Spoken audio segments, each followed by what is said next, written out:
Hello नमस्कार good evening of you, कैसे हैं आप? करती हूँ सभी बहुत अच्छे हो। स्वागत है आपके अपने चैनल सरकारी परीक्षा में। जल्दी जल्दी से जुड़ जाइए क्योंकि यहाँ पर हम करने वाले हैं अभी बहुत ही शानदार ऐसे क्वेश्चन जो लगातार आपके एसएससी के या फिर कहे बैंकिंग या रेलवे, इन सभी एग्जाम्स में लगातार रिपीटेशन में पूछे जाते हैं। तो यहाँ पे क्वेश्चंस के साथ साथ कुछ नए क्वेश्चंस होंगे और सभी क्वेश्चंस को हम यहाँ पर एक टेस्ट के फॉर्म में देंगे।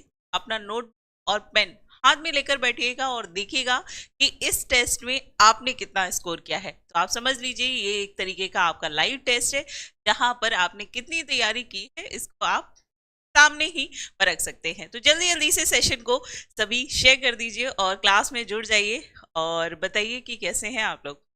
चलिए, तो कल एक टेस्ट मैंने आपको करा दिया था, आज एक नया टेस्ट देखेंगे और इसमें बहुत सारे इंपॉर्टेंट सवालों को देखेंगे। जल्दी जल्दी से सभी यहाँ पर कनेक्ट कर लेंगे। ओके, तो चलिए शुरू करते हैं इस सेशन को। डेली ये क्लास जो है आपकी शाम को 5 बजे होगी, ठीक है। डेली शाम को 5 बजे ये क्लास मैं आपकी लूंगी, मंडे टू फ्राइडे, ठीक है। ये क्लास कब रहेगी? ये मंडे टू फ्राइडे रहेगी, यानी कि ये क्लास कल और होने वाली है और उसके बाद ये क्लास सीधे जो है आपकी मंडे को होगी, ठीक है। लेकिन विश्वास मानिए कि मंडे टू फ्राइडे में ही मैं आपको बहुत सारे इंपॉर्टेंट सवाल करा दूंगी, तो परेशान होने की बिल्कुल भी जरूरत नहीं है। बस करना क्या है, जल्दी जल्दी से सभी को कनेक्ट कर लीजिए। Friends, very very good evening. Class को शेयर कर दो जिससे कि बाकी सभी यहाँ पर कनेक्ट कर ले। जल्दी से सभी जुड़ जाएंगे, है ना, नहीं तो छूट जाएगा ये सेशन। तो शुरू करते हैं आज के सेशन को आज के पहले सवाल से। फर्स्ट क्वेश्चन है कि भारत में अंडमान निकोबार तथा लक्षद्वीप सहित मुख्य भूमि के समुद्र तट के कुल लंबाई कितनी है, ठीक है। यहाँ पे सीधा सीधा सवाल ये पूछा गया है कि पूरे तटीय सीमा जो है ये भारत की कितनी है, कितने किलोमीटर की सीमा बनाता है। आपके ऑप्शन है 8514 किलोमीटर या फिर 7818 किलोमीटर, 7516 किलोमीटर या फिर आपका 8123 किलोमीटर। तो यहाँ पे जो पूछा गया है, Priyanka very very good evening बच्चे, यहाँ पे जो पूछा गया है कि देखो आपको मालूम है अगर हम सिर्फ मुख्य भूमि की बात करें तो आप देखेंगे कि गुजरात से लेकर पश्चिम बंगाल तक यहाँ पर टोटल कितने 9 ऐसे स्टेट हैं, 9 राज्य हैं जो कि सीमा साझा करते हैं किसके साथ, आपकी समुद्र के साथ। और वहीं पर आपको अरब सागर में छोटे छोटे आइलैंड्स मिलेंगे जिसे हम लक्षद्वीप कहते हैं, राइट। इधर लक्षद्वीप है और इधर आपको कुछ आइलैंड्स का ग्रुप मिलता है और इसे हम क्या कहते हैं, अंडमान एंड निकोबार। तो यहाँ पे कुल तटीय सीमा कितनी है, दो सवाल बनते हैं। एक सिर्फ ये मुख्य भूमि की पूछ ली जाए, यहाँ पर अगर ये पूछा जाए कि ये जो तटीय सीमा है ये कितनी है, इनको इंक्लूड ना किया जाए। अगर सिर्फ मैं इसकी पूछूं तो ये कितने किलोमीटर है, ये 6100 किलोमीटर है, सॉरी ये कितनी है, 6100 किलोमीटर है। और जब इन दोनों को भी इंक्लूड कर दिया जाए, लक्षद्वीप और अंडमान निकोबार को, तो आप देखेंगे कुल सीमा कितनी आ जाएगी, कुल समुद्री सीमा कितनी होगी। तो आप सभी का आंसर सही आया है। गलत कर दिया, पहला सवाल ही गलत कर दिया। नहीं बच्चे, इट्स आपकी ये कितनी है, 7500 मतलब 7516.6 किलोमीटर है, ठीक है। कुल तटीय सीमा कितनी है, 7516.6 किलोमीटर, 7516.6 किलोमीटर है total coastal area of India. Coastal area of India कितना है आपका, 7516.6 किलोमीटर। अगर आपसे सिर्फ पूछा जाए कि भारत के तटीय राज्यों की सीमा कितनी है तब आपका 1600 किलोमीटर हो जाएगा। अब सवाल ये आता है कि भारत के कितने ऐसे राज्य हैं जो तटीय सीमा बनाते हैं, तो यहाँ पर ये बनाएगा आपका, इसमें गुजरात आ जाएगा, गुजरात सीमा साझा करता है। यहाँ पे आओगे तो आपको महाराष्ट्र मिलेगा, यहाँ पे गोवा हो जाएगा, इधर कर्नाटका, देन आपका केरला, ठीक है। सवाल पूछा जाता है कि पश्चिम की तरफ से कितने ऐसे राज्य हैं जो समुद्री सीमा बनाते हैं, तो 5 ऐसे स्टेट है, गुजरात, महाराष्ट्र, गोवा, कर्नाटक और केरला। यहीं पर अगर आप पूर्व में देखोगे तो पूर्व में पश्चिम बंगाल है, फिर आपका उड़ीसा राज्य है, आंध्र प्रदेश है और उसके बाद आपका तमिलनाडु। तो अगर आप पूर्व की तरफ देखोगे तो पूर्व की तरफ 4 ऐसे स्टेट हैं जो कि कोस्टल सीमा साझा करते हैं, है ना। ठीक है, तो ये याद रखिएगा, यहाँ पर कंफ्यूजन होता ही होता है और इसको लेकर जो है क्लियर रहिएगा। ठीक है, क्लास को जल्दी से शेयर कर दो जिससे कि बाकी सभी भी कनेक्ट कर ले। तो याद रखिएगा टोटल कितने राज्यों के साथ, 9 राज्यों की बात हो रही है, सिर्फ 9 स्टेट। इसमें लक्षद्वीप और अंडमान को नहीं किया गया है, लक्षद्वीप और अंडमान हमारे यूनियन टेरिटरी हैं। अब आप मुझे कमेंट करके बता सकते हो कि भारत के कौन कौन सी यूनियन टेरिटरी जो है ये समुद्र के साथ सीमा साझा करते हैं, बताइए, सोच के बताइए, सोचो सोचो जल्दी से सोचो, कौन कौन से केंद्र शासित प्रदेश हैं जो समुद्र के साथ सीमा साझा करते हैं। 2 तो आपको यहीं दिख गए हैं, एक है लक्षद्वीप, एक है अंडमान। इसके अलावा कौन कौन से हैं, इसके अलावा कौन कौन से हैं, इसके अलावा है दमन द्वीप और आपका पुदुचेरी। ठीक है, तो 4 आपके केंद्र शासित प्रदेश हैं जो समुद्र के साथ सीमा साझा करते हैं, दमन द्वीप और आपका पुदुचेरी और साथ ही के साथ लक्षद्वीप और अंडमान। ठीक है, 4 यूनियन टेरिटरी भी याद रखिएगा, स्टेट भी याद पूछ सकता है, यूनियन टेरिटरी भी पूछ सकता है, सीमा कितनी है कुछ भी पूछ सकता है। ठीक, चलिए अगला सवाल देखते हैं, बिहार केसरी के नाम से किसे जाना जाता है। राजेंद्र प्रसाद को, श्री कृष्ण सिन्हा को, कर्पूरी ठाकुर को, लाला लाजपत राय को। बिहार केसरी बताओ, बिहार केसरी किसे कहा जाता है, सेशन को शेयर कर दो, है ना। दमन एंड दीव, पुदुचेरी। ठीक है, पुदुचेरी के भी आपके 4 जिले हैं, ध्यान रखिएगा। ठीक, बताओ भाई बिहार केसरी के नाम से किसे जाना जाता है, बिहार केसरी के नाम से किसे जाना जाता है। बिहार केसरी कौन है, ये है आपके बिहार केसरी कहा जाता है कृष्ण सिन्हा को। ठीक है, अब आप कहोगे ये कौन है, ये बिहार के पहले मुख्यमंत्री रहे हैं। ठीक है, बिहार के पहले मुख्यमंत्री, बिहार के पहले मुख्यमंत्री कब बनाए गए, 1946 से लेकर 1961 तक का इनका कार्यकाल रहा है। इनको ही बिहार का क्या कहा जाता है, केसरी कहा जाता है। ठीक है, आप देखेंगे कि द्वितीय विश्व युद्ध के समय इन्होंने बहुत बड़ा योगदान दिया है स्वतंत्रता संग्राम में, तो इनको,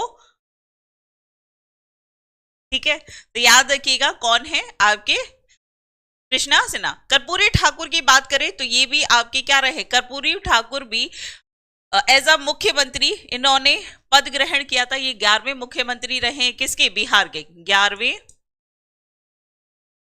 मुख्यमंत्री रहे हैं कर्पूरी ठाकुर, कहाँ के, बिहार के। ठीक है, बिहार के। आप सभी जानते हैं कि 2024 में 5 लोगों को, ठीक है, वैसे तो परंपरा थी कि 3 लोगों को ही भारत का सर्वोच्च नागरिक सम्मान भारत रत्न दिया जाएगा, लेकिन ये परंपरा चली आ रही थी 1954 से लेकर अब तक, उसको बदल दिया है ना केंद्र सरकार ने, और इस बार 5 लोगों का नाम जो है अनाउंस किया गया भारत रत्न, जिसमें आप देखेंगे कर्पूरी ठाकुर जो है इनको भी क्या दिया गया है, भारत रत्न से सम्मानित किया गया है। ठीक है, भारत रत्न से सम्मानित किया गया है, तो इनको ध्यान रखिएगा। इसके अलावा 4 कौन लोग हैं, तो कर्पूरी ठाकुर हो गए, इसके अलावा पीवी नरसिम्हा राव हो गए, स्वामीनाथन हो गए, चौधरी चरण सिंह हो गए और लाल कृष्ण अडवाणी। इन 5 लोगों का नाम याद रखिएगा, कहीं से भी सवाल पूछ सकता है।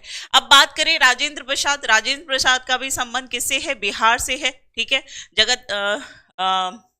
राजेंद्र प्रसाद जो है देश के पहले राष्ट्रपति रहे हैं। वहीं बात करें लाला लाजपत राय जी की, तो ये क्या है, इनको पंजाब केसरी का नाम दिया गया है। पंजाब केसरी के नाम से किसे जाना जाता है, आपके लाला लाजपत राय को। वहीं बिहार केसरी की बात होती है तो ये कौन हो जाते हैं, आपके कृष्ण राव। क्लियर है यहां पर, ओके, हाँ जी बिल्कुल। अगला सवाल देखते हैं, भारतीय संविधान का निम्नलिखित में से कौन सा उपबंध कनाडा के संविधान से लिया गया है, न्यायपालिका की स्वतंत्रता, गणराज्य की संकल्पना, या फिर उच्चतम न्यायालय का परामर्शदायी क्षेत्राधिकार, या समवर्ती सूची की संकल्पना। बताओ भाई इसका आंसर क्या हो जाएगा, सेशन को शेयर कर दो, कहाँ है बाकी सब। कल तो कह रहे थे मैम आपने बताया नहीं, आज क्लास शेयर भी कर दी है, कहाँ हैं सभी, जल्दी जल्दी से जो है सेशन को शेयर करके सभी को बता दीजिए कि क्लास शुरू। बताइए भाई यहाँ पर आंसर क्या हो जाएगा, फटाफट से आंसर करेंगे, सभी का आंसर क्या हो जाएगा। देखो, न्यायपालिका की स्वतंत्रता, न्यायपालिका की स्वतंत्रता का प्रावधान किसमें किया है, कहां से लिया है। हमारे संविधान, पूरी दुनिया के संविधान में सबसे बड़ा संविधान लिखित संविधान है, हैंड रिटेन है, और इसको हाथों से लिखने का श्रेय किसको जाता है, प्रेम बिहारी नारायण जी को जाता है, उनका संबंध भी बिहार से होता है। ठीक है, तो न्यायपालिका की स्वतंत्रता, मौलिक अधिकार हो गए, ये सब हमने किससे लिया है, ये हमने यूएसए से लिया है। वहीं गणराज्य की बात करें तो समानता, स्वतंत्रता, गणराज्य, ये सब हमने किससे ग्रहण किया है, फ्रांस से। ठीक है, किस देश से लिया है, फ्रांस से। समवर्ती सूची की बात करें तो ये किससे लिया गया है, कॉन्करेंट लिस्ट की बात करें तो ये ऑस्ट्रेलिया से ग्रहण किया गया है। किससे, ऑस्ट्रेलिया से लिया है। बचा क्या, आपका उच्चतम न्यायालय का परामर्शदायी क्षेत्राधिकार, तो यहाँ पर आंसर क्या हो जाएगा, आपका सी ऑप्शन जो है ये हमने किससे लिया है, यहाँ पर कनाडा से। ठीक है, कनाडा, कनाडा से लिया है। ओके, नेक्स्ट क्वेश्चन देखते हैं। नेक्स्ट क्वेश्चन है कि भारत का पहला 24x7 सौर ऊर्जा संचालित गांव मोडेरा किस राज्य में स्थित है। राजस्थान में, गुजरात में, मध्य प्रदेश में और हिमाचल प्रदेश में। ये करंट का बहुत महत्वपूर्ण सवाल है और मैंने आपको कई बार कराया है, तो जल्दी से बता दो कि इसका आंसर क्या हो जाए। कि भारत में पूरे टाइम 24 घंटे, सातों दिन, ठीक है, 24x7 का मतलब क्या है, हर दिन 24 घंटे, सप्ताह के सातों दिन 24 घंटे जो है, पहला ऐसा गांव है जो कि पूरी तरीके से सोलर एनर्जी, सौर ऊर्जा पर आधारित है। एक नेचुरल एनर्जी जो है, जो ग्रीन एनर्जी है, सूर्य से आने वाली ऊर्जा से जो है उसको ऊर्जा प्राप्त होती है, बिजली प्राप्त होती है। ऐसा कौन सा गांव है, ऐसा कौन सा गांव है, वो है मोडेरा। और ये कहां पर स्थित है, ये है आपके गुजरात में। ठीक है, ये कहां है, यस एग्जैक्टली गुजरात में। अगला सवाल देखते हैं। कर्क रेखा 23.5 डिग्री नॉर्थ भारत के किस राज्य से होकर गुजरती है। ठीक है, आपके ऑप्शन कहां से होकर गुजरती है, पंजाब, महाराष्ट्र, छत्तीसगढ़ या फिर केरल। देखो, पृथ्वी, ये है हमारी पृथ्वी, इससे नहीं बनाएंगे, इस तरीके से बनाते हैं। ठीक है,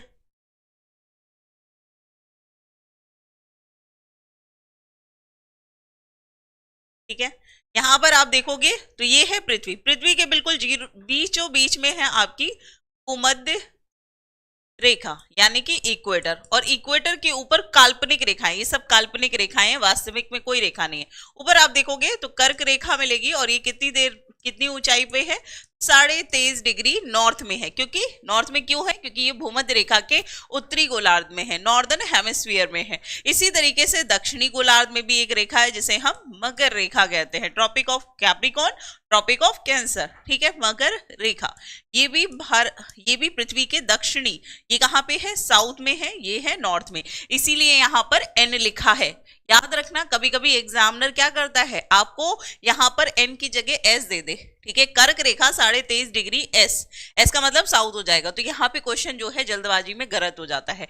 याद रखना, कर्क रेखा मध्य रेखा के उत्तर में है, ये इसलिए ये उत्तरी गोलार्ध में यहाँ पर होगा। ठीक है, तो मकर रेखा जो है ये भी 23.5 डिग्री साउथ में स्थित है। ठीक, अब यहाँ पे पूछा है कि भारत का कौन सा राज्य जो है यहाँ पर इस रेखा पर स्थित है, ये है हमारा भारत। ठीक है, यहाँ पर आप देखोगे तो ये है भारत। भारत के कुल 8 राज्य, 8 ऐसे राज्य हैं जो कर्क रेखा से होकर गुजरते हैं। यहाँ पर इस रेखा में इतनी क्षेत्रफल में कितने हैं आपके 8 राज्य हैं। कौन कौन से राज्य हैं, तो हम क्या करेंगे, हम कदमों को यहाँ पर काउंट करेंगे। हम चलेंगे वेस्ट टू ईस्ट, ये मेरा वेस्ट टू ईस्ट है, आपको किस तरीके से दिख रहा है देख लीजिए। देखो, यहाँ पे हमने इस कर्क रेखा को जो है खींच लिया है, और यहाँ पे वेस्ट साइड से लेकर हम नॉर्थ साइड की तरफ चलेंगे। ओके, एक एक सारे स्टेट को कवर करेंगे। सबसे पहला राज्य आएगा यहाँ पर आपका कौन सा, यहाँ पर आपको मिलेगा गुजरात। कौन सा राज्य है, पहला है गुजरात। भाई गुजरात से यात्रा शुरू कर दिया आपने, कहाँ थे आप थे गुजरात में। आपने कहा कि हम पूरी की पूरी कर्क रेखा पे, एक वो रस्सी वाला खेल देखा है जहां पे बैलेंस करना होता है ना, बच्चे जो है बैलेंस करके रस्सी पे चलते, बिल्कुल वैसे ही समझ लो। ठीक है, तो गुजरात में थे, गुजरात से फिर कहाँ चले गए, फिर आप चले यहाँ पर राजस्थान। ठीक है, कहाँ पर? राजस्थान में। अब एक बात बताओ कि रस्सी पे आप पहली बार चढ़ रहे हो तो बैलेंस करोगे तो छोटे छोटे कदम तो रखोगे, क्योंकि आपको अंदाजा नहीं है, तो छोटा कदम रखोगे। तो आप देखेंगे कि सबसे कम कर्क रेखा जो है ये किस राज्य से गुजरेगी, किस राज्य से गुजरेगी? तो पहला कदम आप राजस्थान में रखेंगे, छोटा रखेंगे, संभल के रखेंगे। तो यहाँ पे सबसे कम कर्क रेखा गुजरती है किससे? राजस्थान से। इसके बाद आप पहुंच जाओगे मध्य प्रदेश। मध्य प्रदेश में आ गया है आपको कॉन्फिडेंस, ठीक है, मध्य प्रदेश में आ गया कॉन्फिडेंस की। अब तो हम छलांग लगा लेंगे, पहला कदम तो रख ही लिया है। तो सबसे अधिक जो सीमा कर्क रेखा जो है ये किस राज्य से होकर गुजरती है? मध्य प्रदेश। अब आप जानते हो कि मध्य प्रदेश से ही अलग होकर एक नया राज्य बना है छत्तीसगढ़, जो उसके बराबर में ही है। तो यहाँ पर आप देखेंगे तो आपको छत्तीसगढ़ भी मिल जाएगा। इसके बाद आगे जाओगे तो यहाँ पर एक राज्य मिलेगा आपको झारखंड, फिर आपको मिलेगा पश्चिम बंगाल, ठीक है, पश्चिम बंगाल। फिर आते हैं दो नॉर्थ ईस्ट के, ठीक है, अब दो अलग दोस्त मिलेंगे आपको। यहां तक आपके कितने हैं? यहां तक आपके 6 दोस्त शामिल थे, सब मिल गए। अब दो दोस्त बचे हैं जो कि पूर्वोत्तर की पहाड़ियों में बैठे हैं। तो यहां पर आपको याद रखना है, एक है त्रिपुरा, त्रिपुरा, और दूसरा है मिजोरम। दूसरा कौन सा है? मिजोरम, ठीक है। तो इस तरीके से आपके 8 ऐसे राज्य हैं जो कर्क रेखा पर स्थित है। ये सवाल एग्जामिनर का बहुत ही फेवरेट क्वेश्चन है, कई सारे एग्जाम में कई बार रिपीटेशन में पूछा गया है, क्योंकि पता है बच्चों से गलत हो जाता है ना। Anamika very very good morning, very very good evening, good morning नहीं, ठीक है। यहाँ पे ये ध्यान रखिएगा। अब यहाँ पे इनमें से कौन सा ऐसा राज्य दिख रहा है जो कर्क रेखा से होकर गुजरता है, इस चीज को विशेष रूप से ध्यान रखिएगा। कर्क रेखा भूमध्य रेखा के उत्तरी गोलार्ध में है, ठीक है। तो यहाँ पे छत्तीसगढ़ आंसर सही हो जाएगा, ना ही पंजाब, ना महाराष्ट्र, ना केरल, कोई भी इस पर स्थित नहीं है, ठीक है, कोई भी नहीं है। और ये सबसे बेस्ट तरीका है कि अगर आप अभी घर पे हैं और आपके पास मैप है तो तुरंत उसको खोल लीजिए, और यहाँ पर जो भी मैप आप देख रहे हो उसमें गुजरात से लेकर मिजोरम तक एक लाइन खींचो। हालांकि अगर आपके पास मैप ब्लैंक है तो उसमें नहीं होगी, लेकिन ऐसा मैप उठाइए जिसमें स्टेट्स को ड्रॉ किया है, राज्य बने हुए हैं, तो उसमें अगर आप ड्रॉ करोगे तो आपको जो है बहुत अच्छी तरीके की एक इमेज जो है आपके दिमाग में छप जाएगी, कभी गलत नहीं करोगे। एक बार को हो सकता है कि आप ट्रिक याद करो वो भी भूल जाओ, लेकिन ये नहीं भूलोगे, गारंटीड। चलिए अगला है बर्ली चित्रकला, भारत के किस राज्य का लोक चित्रकला है? ठीक है, मणिपुर, मिजोरम और कर्नाटक, इसके अलावा महाराष्ट्र। बताइए भाई, बर्ली चित्रकला, बर्ली चित्रकला किस राज्य की चित्रकला है? बर्ली चित्रकला। अच्छा, एक अभी याद आया चित्रकला से, एक करंट का ही क्वेश्चन। अभी हमारे प्रधानमंत्री जी ब्रिक्स की यात्रा पे गए थे, ठीक है, और ब्रिक्स में हमारे यहाँ परंपरा है कि खाली हाथ नहीं जाते हैं। हालांकि ये सभी देशों क्या होता है, एक गेस्चर होता है कि अगर आप किसी से मिलने जा रहे हो तो खाली हाथ नहीं जाते, कुछ ना कुछ लेके जाते हैं। तो पीएम मोदी भी यहाँ से कुछ लेकर गए। क्या लेके गए थे? एक पेंटिंग लेके गए थे। उस पेंटिंग का नाम क्या है जो कि पीएम मोदी ने रशिया के, रूस के राष्ट्रपति को दी? राष्ट्रपति को दी।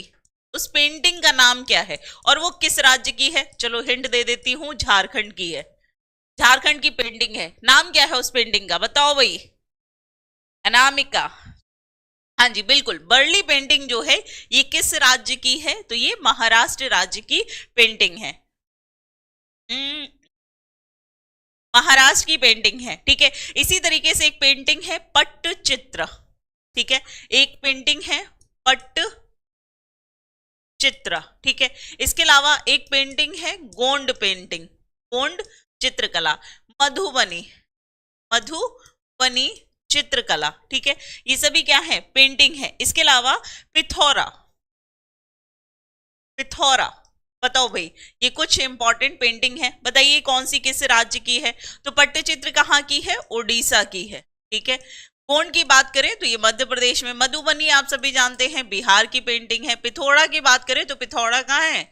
आपका गुजरात में, ठीक है। तो ये कुछ इंपॉर्टेंट पेंटिंग है। बताओ भाई कौन सी पेंटिंग है? कौन सी पेंटिंग है भाई, बताइए जल्दी जल्दी से। बताया था मैंने क्लास में, चिल्ला चला के बताया था कि ये क्वेश्चन बहुत ही इंपॉर्टेंट है। सोहराई पेंटिंग है, एग्जैक्टली कौन सी है? Sohrai painting, Sohrai painting. याद रखिएगा दो पेंटिंग गई है, एक तो है सोहराई पेंटिंग और दूसरी है वर्ली पेंटिंग। दूसरी कौन सी है? वर्ली पेंटिंग। एक सोहराई पेंटिंग दी गई है और दूसरी जो है किर्गिस्तान के जो राष्ट्रपति थे उनको वर्ली पेंटिंग जो है पीएम मोदी के द्वारा गिफ्ट की गई है। श्यामू यादव, ओके बिल्कुल डी। अगला सवाल देखते हैं, कौन सा भारतीय वित्तीय संस्थान शेयर मार्केट के में निवेशकों की सुरक्षा करता है? बताओ भाई। शेयर मार्केट आप जानते हैं, स्टॉक मार्केट, शेयर मार्केट, जहां पर अलग अलग कंपनियों में बहुत सारा पैसा जो है लगाया जाता है स्टॉक मार्केट में, ठीक है। तो यहाँ पर उसकी सुरक्षा कौन करता है? जो स्टॉक मार्केट में आप निवेशक के रूप में जो पैसा लगा रहे हैं उसको कौन ये सुनिश्चित करेगा कि आपका पैसा जो है सही तरीके से चल रहा है? ठीक है, वो अलग बात है कि मार्केट अप एंड डाउन हो रहा है उसको नहीं, लेकिन वो किसी गलत हाथों में नहीं जा रहा, कोई फर्जी कंपनी जो है उस पर आप पैसा नहीं लगा रहे हैं। इसको कौन देखता है? तो आपके ऑप्शन है बॉम्बे स्टॉक एक्सचेंज, भारतीय रिजर्व बैंक, भारतीय प्रतिभूति विनिमय बोर्ड या फिर नेशनल स्टॉक एक्सचेंज। बताइए। यस एग्जैक्टली, कौन करता है? तो सेबी करती है, SEBI security exchange board of India.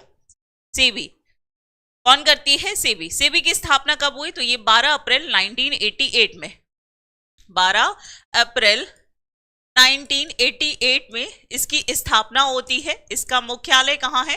Headquarter इसका मुंबई में है, ठीक है। और इसकी जो हेड है ये कौन है? माधवीपुरी। सेबी की पहली महिला निदेशक कौन है? माधवीपुरी, ठीक है, माधवीपुरी बुच। अभी काफी ज्यादा चर्चा में थी बुच, क्यों थी? क्योंकि इन पर फ्रॉड के आरोप लगाए गए कि ये सेबी में अनलीगल तरीके से जो है स्टॉक मार्केट में पैसे इन्वेस्ट करते हैं। इनके साथ अडानी जी का भी नाम आया है, हालांकि अडानी जी पर अभी केस दर्ज किया गया है यूएस के द्वारा। खैर वो सब हमारे लिए अभी जरूरी नहीं, वो मैं आपको मॉर्निंग में करंट अफेयर की क्लास में पढ़ाऊंगी। तो यहाँ पर याद रखिएगा कौन होता है आपकी स्टॉक मार्केट, आप निवेशक के रूप में जो पैसा लगा रहे हैं उसकी सुरक्षा करने का दायित्व किसका है? सेबी का होता है, security exchange board of India. इसके अंतर्गत दो स्टॉक मार्केट आते हैं, एक है बॉम्बे स्टॉक मार्केट, ठीक है, एक है बॉम्बे स्टॉक मार्केट और दूसरा कौन सा है? नेशनल स्टॉक मार्केट, ठीक है। बॉम्बे स्टॉक मार्केट और national stock market. Bombay stock market जो है ये पूरी एशिया का सबसे पुराना स्टॉक मार्केट है, जिसकी स्थापना कब की गई? 1875 में, ठीक है। 1875 में सबसे पहले स्टॉक मार्केट लाया गया, कौन सा था? बॉम्बे, एशिया का सबसे पुराना है। वही नेशनल स्टॉक मार्केट की बात करें तो ये 1992 में स्थापित किया गया था, ठीक है, 1992 में स्थापित किया गया था। तो इसको ध्यान रखिएगा, ठीक। चलिए आगे बढ़ते हैं। महात्मा गांधी ने किस वर्ष किसानों के समर्थन में गुजरात के खेड़ा जिले में एक सत्याग्रह जो है इसका आयोजन किया था? आपके ऑप्शन है 1916, 1920, 1919 और 1918। बताओ भाई। हाँ जी, चलिए बहुत बढ़िया। Mahesh ji fresh, good evening. चलो बताओ भाई यहाँ पर खेड़ा, ठीक है, खेड़ा आंदोलन महात्मा गांधी के द्वारा कब किया गया? खेड़ा आंदोलन जो है ये कब किया गया है?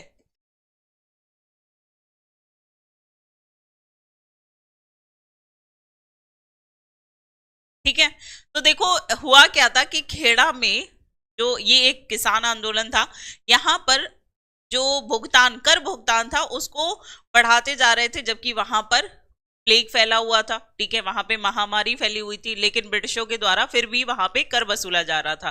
तो इसी को लेकर गांधी जी ने खेड़ा में इस आंदोलन को किया और ये यहाँ पर ये कब किया गया? तो 1918 का है, ठीक है। ये कब किया गया? तो ये 1918 में किया गया एक किसान आंदोलन है, ये याद रखना, ये क्या है? आपका किसान आंदोलन है। इसी तरीके से 1918 में गांधी जी का एक और मूवमेंट होता है, वो होता है अहमदाबाद, अहमदाबाद नील मजदूर आंदोलन, नील मजदूर आंदोलन, ठीक है, मील मजदूर आंदोलन। और आप देखेंगे कि मील मजदूर आंदोलन के दौरान गांधी जी ने अपनी पहली भूख हड़ताल की थी, ठीक है। गांधी जी ने पहली भूख हड़ताल की थी। ठीक है, तो याद ये सवाल पूछा गया है कि गांधी जी ने पहला भूख हड़ताल जो है ये किस आंदोलन के दौरान किया था, तो ये किया था अहमदाबाद, जो कि मील मजदूरों से संबंधित था। ठीक है, मील मजदूरों के द्वारा जो है यहाँ पर आंदोलन किया गया था। ओके, चलिए तो ये याद रखिएगा। अगला सवाल है आपका, निम्नलिखित में से किसने न्यूट्रॉन की खोज की थी? चैडविक ने, गोल्डस्टीन ने, नील्स बोर ने या फिर रदरफोर्ड ने? बताओ भाई। तो एक आपको ट्रिक बताई थी, ईंट पर नाच, ईंट पर नाच। ठीक है, ईंट पर नाच। ई से क्या हो जाएगा आपका इलेक्ट्रॉन, इलेक्ट्रॉन। टी से, टा से क्या हो जाएगा टी, थॉमसन, थॉमसन। पा से क्या हो जाएगा प्रोटॉन। ठीक है, आर से क्या हो जाएगा रदरफोर्ड, रदरफोर्ड। ठीक है, ना से क्या हो जाएगा न्यूट्रॉन, न्यूट्रॉन। ठीक है, और चा से हो जाएगा चैडविक। ठीक है, चैडविक। बस ये ट्रिक याद रखनी है, ईंट पर नाच, ईंट पर नाच। जितनी बार इस पे डांस होगा ईंट पर नाच, उतनी बार ये यहाँ पर हो जाएगा। ठीक है, तो याद रखिएगा इलेक्ट्रॉन, प्रोटॉन और न्यूट्रॉन, इसकी खोज किसने की? तो यहाँ पे पूछा गया है न्यूट्रॉन। न्यूट्रॉन का क्या हो जाएगा न्यूट्रॉन, चैडविक। चैडविक कहीं दिख रहे हैं? चैडविक ये रहे। ठीक है, ये रहे चैडविक, तो इसको ध्यान रखिएगा।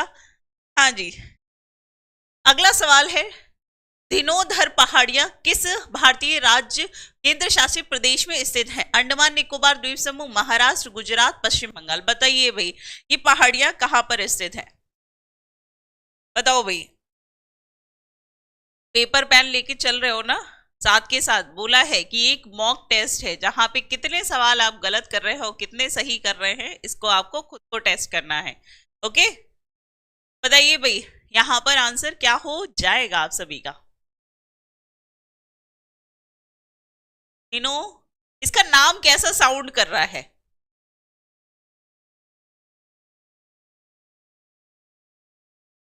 अंडमान निकोबार? नहीं, गलत। बताइए बताइए बताइए, चलो बताओ यहाँ पर आंसर क्या हो जाएगा? देखो इसका आंसर हो जाएगा गुजरात। ये कहाँ पे है? ये पहाड़ियां हैं गुजरात में, धीनोधर पहाड़ियां। ये अभी एसएससी के एग्जाम में पूछा गया सवाल है। तो धीनोधर कहाँ है? धीनोधर है गुजरात में। अगला सवाल है, निम्नलिखित में से किस वनस्पति जगत के पौधों को शैवाल के नाम से जाना जाता है? बताओ, एंजियोस्पर्म, टेरिडोफाइटा, ब्रायोफाइटा, थैलोफाइटा? बताओ, सेलो जो शैवाल होती है इनको किस कैटेगरी में जाना जाता है? शामू का आंसर है ए, अनामिका, प्रियंका? फटाफट से आंसर करेंगे। इसका आंसर क्या हो जाएगा कि कौन सा वनस्पति जगत में शैवाल को जो है रखा जाता है? एंजियोस्पर्म में, टेरिडोफाइटा में, ब्रायोफाइटा या फिर थैलोफाइटा? Okay, Thallophyta. बताओ फटाफट से यहां पर आप सभी का आंसर क्या हो जाएगा? किसमें रखा जाता है?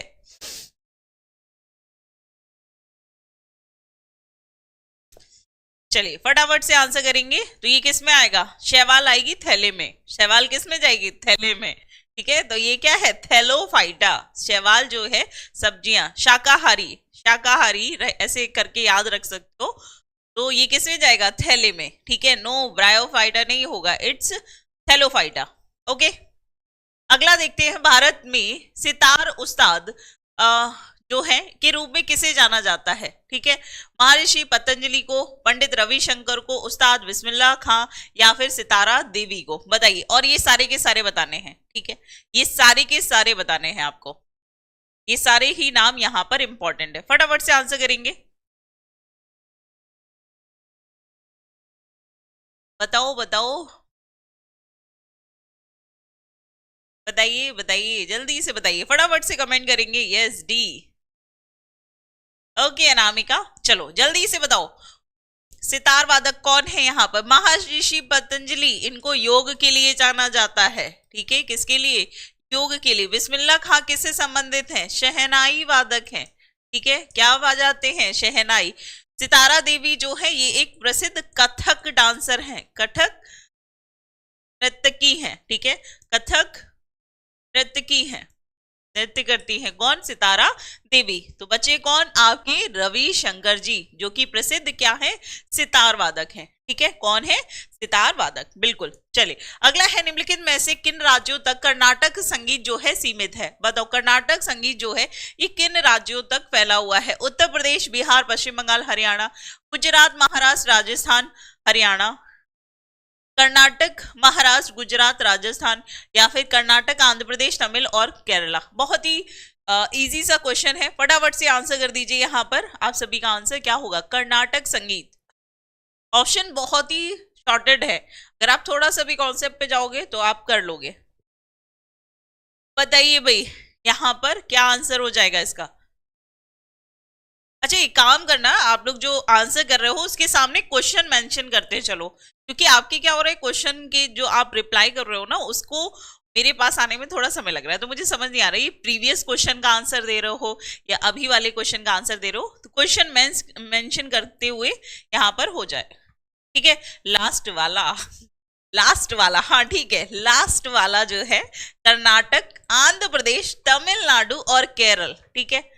ये दक्षिण भारत में ही पूरे के पूरे क्षेत्र में तमिलनाडु, कर्नाटक, केरल में क्या फैला है? आपका कर्नाटक संगीत।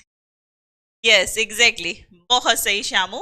अगला है, भारतीय संविधान के किस अनुच्छेद में उल्लिखित किया गया है कि बाहरी आक्रमण और आंतरिक अशांति से राज्यों की रक्षा करना और केंद्र सरकार का कर्तव्य है? ठीक है, केंद्र सरकार का कर्तव्य क्या है कि कोई भी बाहरी आक्रमण होता है या फिर आंतरिक अशांति होती है, ठीक है, तो आपको केंद्र सरकार ही उसको सुरक्षा करेगी। तो यहाँ पे ये पहली चीज तो ये कि ये किसके अंतर्गत किया जाएगा, है ना, किसके अंतर्गत ये राइट दिया गया है, ये किसके अंतर्गत आता है?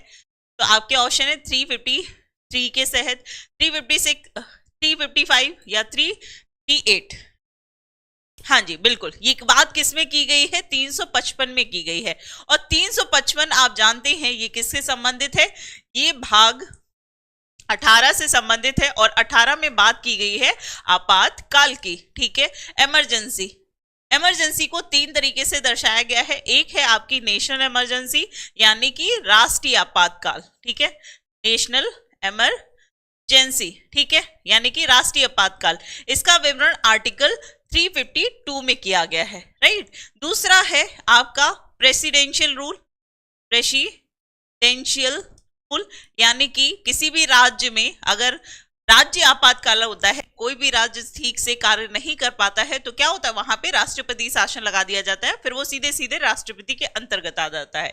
और ये प्रावधान किसमें किया गया है? आर्टिकल 356 में, राइट, किसमें? 356 में। और तीसरा होता है आपका फाइनेंशियल इमरजेंसी, फाइनेंशियल इमरजेंसी, ठीक है, फाइनेंशियल इमरजेंसी, जिसे हम कहते हैं वित्तीय आपातकाल।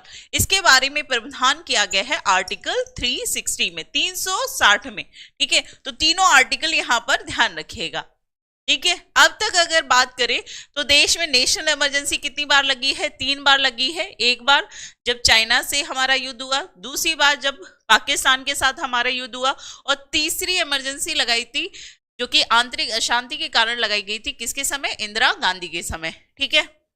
बात करें फाइनेंशियल इमरजेंसी की, तो अभी तक देश के हालात ऐसे नहीं हुए हैं कि हमें फाइनेंशियल इमरजेंसी घोषित करनी पड़े। रही बात राष्ट्रपति शासन की, तो आप सभी जानते हैं कि हर राज्य में कुछ ना कुछ होता रहता है, और वहां पे वहां प्रेसिडेंशियल रूल लगता रहता है, राष्ट्रपति शासन लगता रहता है। तो ये कई बार हो चुका है। यस एग्जैक्टली, ठीक है। तो यहाँ पर आर्टिकल 355 जो है ये किसके बारे में बात करता है? सुरक्षा प्रदान करने का दायित्व तो केंद्र सरकार का है, ये बात कहता है, ठीक। अगला सवाल है, 1956 के औद्योगिक नीति प्रस्ताव ने किस पंचवर्षीय योजना का आधार बनाया था? ठीक है, तो 1956 यहाँ पे दिया है आपको, इसी से आंसर आपको निकल आएगा अगर आपने पंचवर्षीय योजनाएं पढ़ी होंगी। पंचवर्षीय योजनाएं, 5वीं पंचवर्षीय योजना, दूसरी पंचवर्षीय योजना, चौथी पंचवर्षीय योजना और तीसरी पंचवर्षीय योजना। बताइए यहाँ पर, चाइना, पाकिस्तान और इंदिरा गांधी।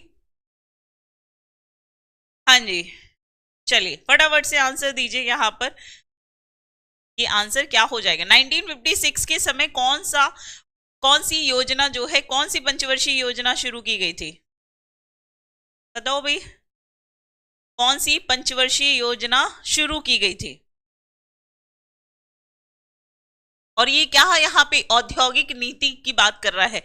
तो ये शुरू की गई दूसरी पंचवर्षीय योजना। पहली पंचवर्षीय योजना कब लागू की गई? फर्स्ट जो लागू की गई थी वो थी 1951 में।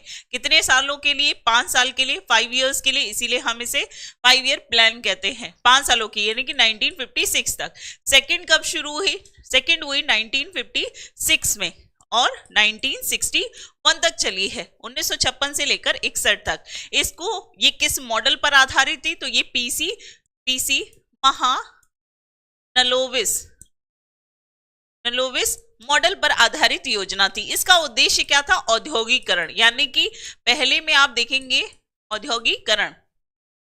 पहला जब देश आजाद हुआ तो उसके बाद जब पंचवर्षीय योजनाओं को बनाया जा रहा, तैयार किया जा रहा था, तो उसमें प्राथमिकता सबसे पहले किसे दी जाएगी? कि लोगों को खाना मिल सके, है ना। तो कृषि को प्राथमिकता दी गई। दूसरा जो है, अब खाना मिल रहा है तो लोगों को रोजगार भी मिलना चाहिए, तो रोजगार के लिए क्या लगाने पड़ेंगे? हमें उद्योग लगाने पड़ेंगे। और इसी के तहत 3 उद्योग जो है इनको स्थापित किया गया। कौन कौन से हैं? भिलाई, दुर्गापुर और राउरकेला।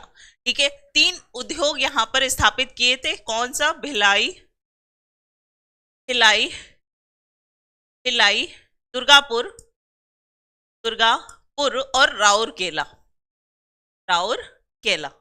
ठीक है, ये 3 प्लांट जो हैं ये किस पंचवर्षीय योजना के तहत लाए गए थे? तो ये दूसरी पंचवर्षीय योजना के तहत शुरू किए गए थे। ये योजना कब शुरू की गई? तो 1956 में। क्लियर है यहां पर?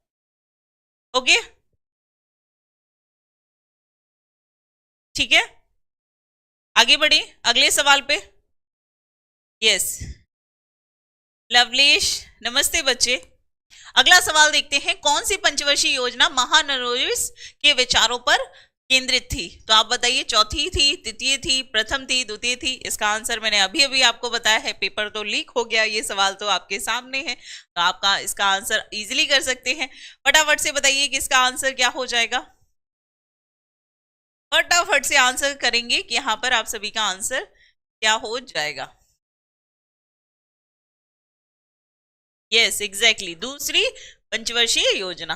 अगला सवाल है, भारत के योजना आयोग के को किस वर्ष में नीति आयोग के द्वारा प्रस्तावित किया गया है? यानी कि जो हमारा 5 ईयर प्लान लाया जा रहा था योजना आयोग के तहत, इसको रिप्लेस करके अब हमारा जगह कौन काम कर रहा है? नीति आयोग कर रहा है। तो नीति आयोग को पूरे देश में कब लागू किया गया? 2016 में, 2015 में, 2018 में या फिर 2017 में? कमेंट करके बताइए। नीति आयोग, ठीक है, बात किसके बारे में कर रहे हैं? नीति आयोग।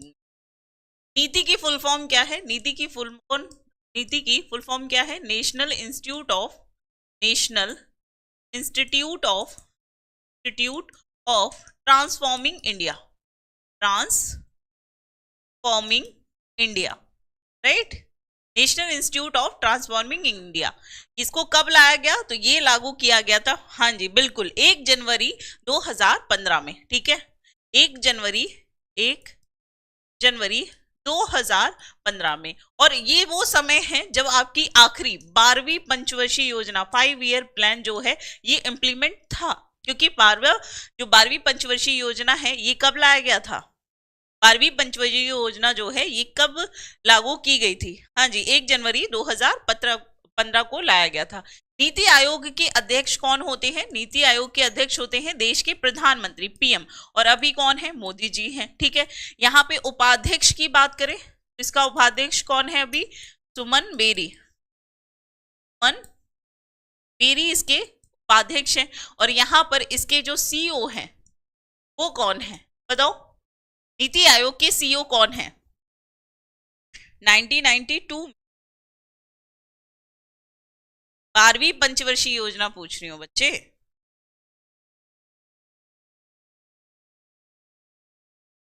बारहवीं पंचवर्षीय योजना पूछ रही हूं आपसे। 12th 5 ईयर प्लान कब लाया गया था? 12वीं पंचवर्षीय योजना का कार्यकाल कब से कब तक रहा है? हाँ जी, सुमन बेरी रहे हैं। फटाफट से बताइए।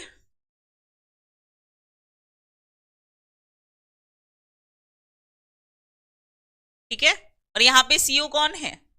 आर सुब्रमण्यम।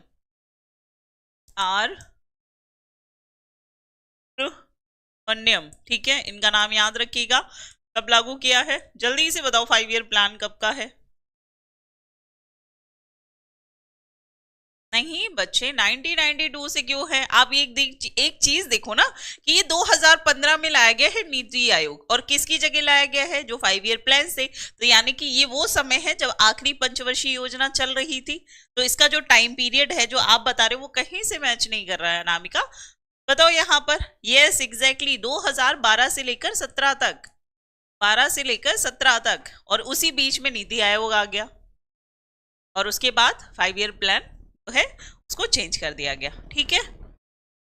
अगला देखते हैं, भारतीय संसद में प्रत्यक्ष कर संहिता विधेयक डायरेक्ट टैक्स कोड बिल कब पेश किया गया? बताओ भाई, 2017, 2010 में, 2005 में, 2020 में, या फिर 2015 में? अभी क्लियर हुआ है डाउट, या फिर कुछ अभी भी मन में संशय है? तो सवाल करिए, पूछिए से।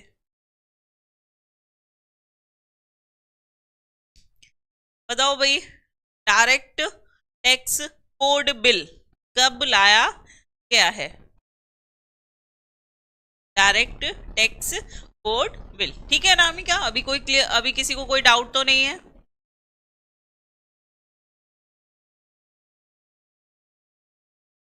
कब लाया गया? तो ये 2010 में लाया गया। अच्छा, टैक्स कितने तरीके के होते हैं? टैक्स दो प्रकार के होते हैं, एक है डायरेक्ट जो सीधे सीधे आपसे लिया जाता है, कहते हैं कि दो टैक्स, और दूसरा होता है इनडायरेक्ट टैक्स। इनडायरेक्ट टैक्स, अब बताओ डायरेक्ट टैक्स में कौन कौन से टैक्स आएंगे? डायरेक्ट टैक्स में कौन कौन से टैक्सेस आते हैं? डायरेक्ट टैक्स बताइए कौन कौन से होते हैं, बताओ। डायरेक्ट टैक्स, संपत्ति का अधिकार, कैसा अधिकार है? आय का अधिकार। आय टैक्स जो होता है ये किस में आएगा? या फिर हम किसी को उपहार देते हैं, गिफ्ट टैक्स, वेल्थ टैक्स, ये सब किस में आते हैं? ये सब आते हैं आपके डायरेक्ट टैक्स में, ठीक है। डायरेक्ट टैक्स में क्या आ जाएगा? आपका इनकम आ जाएगी, ठीक है। इसके अलावा आपकी प्रॉपर्टी, प्रॉपर्टी आ जाएगा, गिफ्ट आ जाएगा, इसके अलावा गिफ्ट आ जाएगा, प्रॉपर्टी, वेल्थ, ये सब किस में आएगा? आपके डायरेक्ट टैक्स में, सीधे सीधे आपके आपसे लिया जाने वाला टैक्स है। वहीं पे अगर हम बात करें इनडायरेक्ट टैक्स की, तो इनडायरेक्ट टैक्स में सबसे पहले तो जीएसटी को लिख लो। जीएसटी कैसा है? आपका इनडायरेक्ट टैक्स है। इसके अलावा सर्विस टैक्स हो गया, एक्साइज टैक्स हो गया, ये सब क्या है? Indirect tax.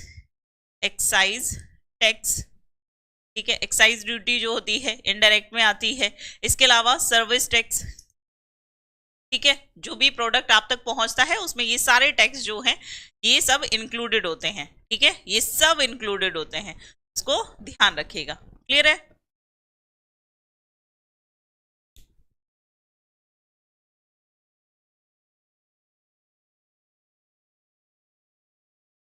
ओके, हाँ, तो इसको कब किया गया? 2010 में। अगला है, भारतीय स्वतंत्रता सेनानी को भारत का विस्मार्क भी कहा जाता है, किसे? सरदार वल्लभ भाई पटेल को, महात्मा गांधी को, लाल बहादुर शास्त्री को, या फिर जवाहरलाल नेहरू जी को? बताइए। भारत गिफ्ट, गिफ्ट विश खुशी देखो अनामिका की। यस, जीएसटी 1 जुलाई 2017 को पूरे देश में लागू किया गया था। तो सही बात है। चलिए बताइए, यहाँ पर भारतीय स्वतंत्रता सेनानी को भारत का विस्मार्क भी कहा जाता है, किसे कहा जाता है?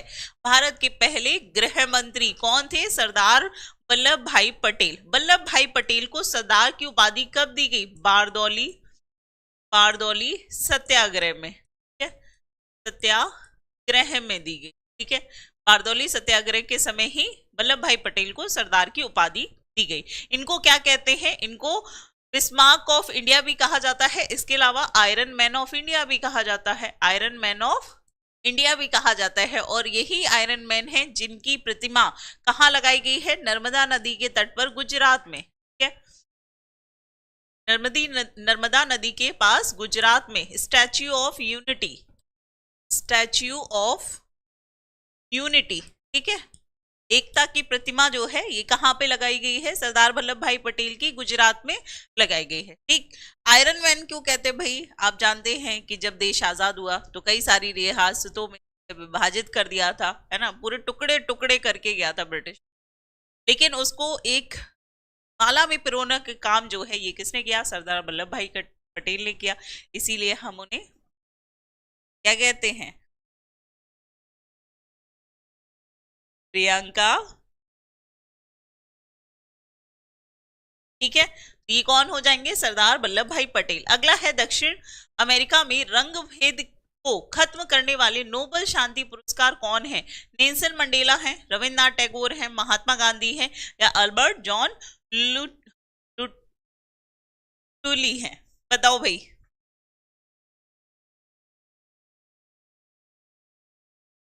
चलिए, नर्मदा जो विंध्य और सतपुड़ा के बीच बहती है, बात है।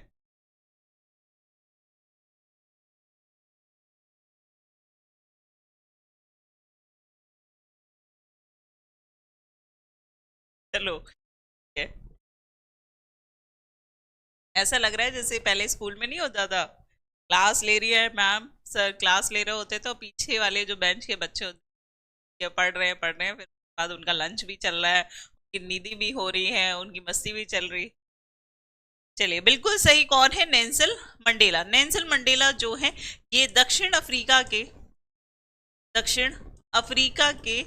पहले पहले अश्वेत, ठीक है, अश्वेत राष्ट्रपति चुने गए थे। ठीक है, बहुत लंबा संघर्ष रहा है, कई साल ये जेल में रहे, उसके बाद इनको है राष्ट्रपति के रूप में चुना गया।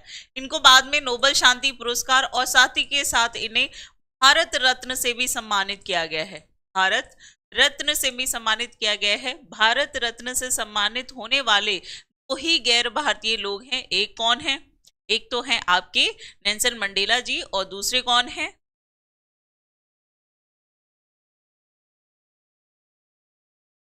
ओके, हंसी नहीं रुकनी चाहिए, ऐसे मुस्कुराते रहे। नोबेल शांति पुरस्कार, तो इनको क्या दिया गया था? नोबेल पीस प्राइज दिया गया था। ठीक है, यहाँ पर नेल्सन मंडेला। नेक्स्ट क्वेश्चन देखते हैं, भारतीय परमाणु कार्यक्रम का जनक किसे कहा जाता है? होमी जहांगीर, बाबा विक्रम साराभाई, सीवी रमन को, या वेंकट रमन राधा कृष्णन को? बताइए यहाँ पर।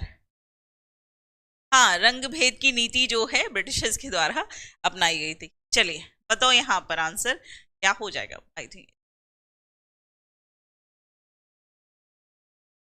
बताओ भाई यहाँ पर आंसर क्या हो जाएगा, फटाफट से बताइए। तो ये कौन है?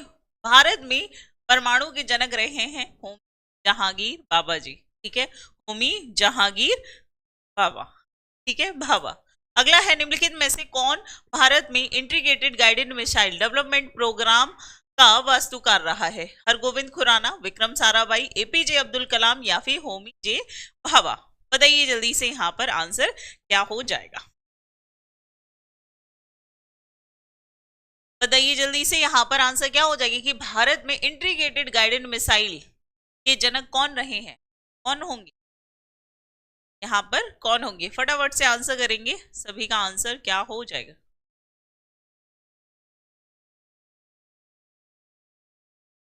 यस, एग्जैक्टली, कौन होंगे? एपीजे अब्दुल कलाम जी। ठीक है, इसीलिए हम इन्हें क्या कहते हैं? Missile man of India. Missile man of India कहा जाता है किसे? एपीजे अब्दुल कलाम जी को। इनकी किताब बताओ, एपीजे अब्दुल कलाम जी की किताब बताइए, कौन सी किताब है? लवलेश, प्रियंका, अनामिका, भारत प्रिंस? बताओ यहाँ पर इनकी बुक बताइए। एक तो मैं बता देती हूँ, एक तो है इग्नाइटेड माइंड। इग्नाइटेड माइंड एक किताब आप बता दीजिए। एपीजे अब्दुल कलाम की किताब बताइए। अब्दुल पाकिर जलालुद्दीन अब्दुल कलाम, चलो जल्दी से बताओ, उसी किताब बताइए।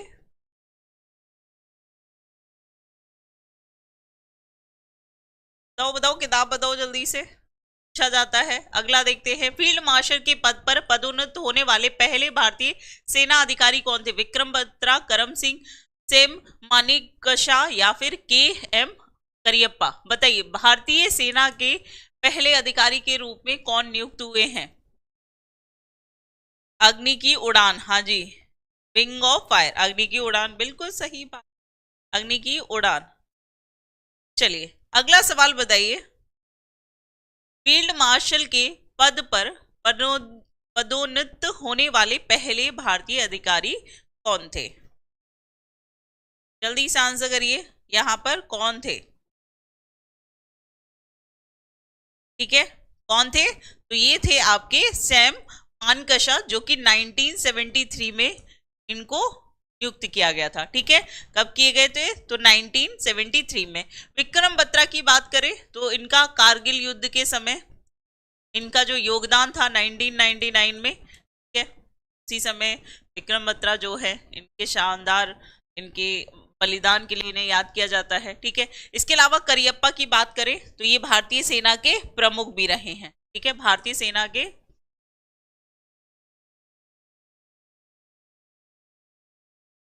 पहले प्रमुख। ठीक है, इनको ध्यान रखिएगा, कौन है?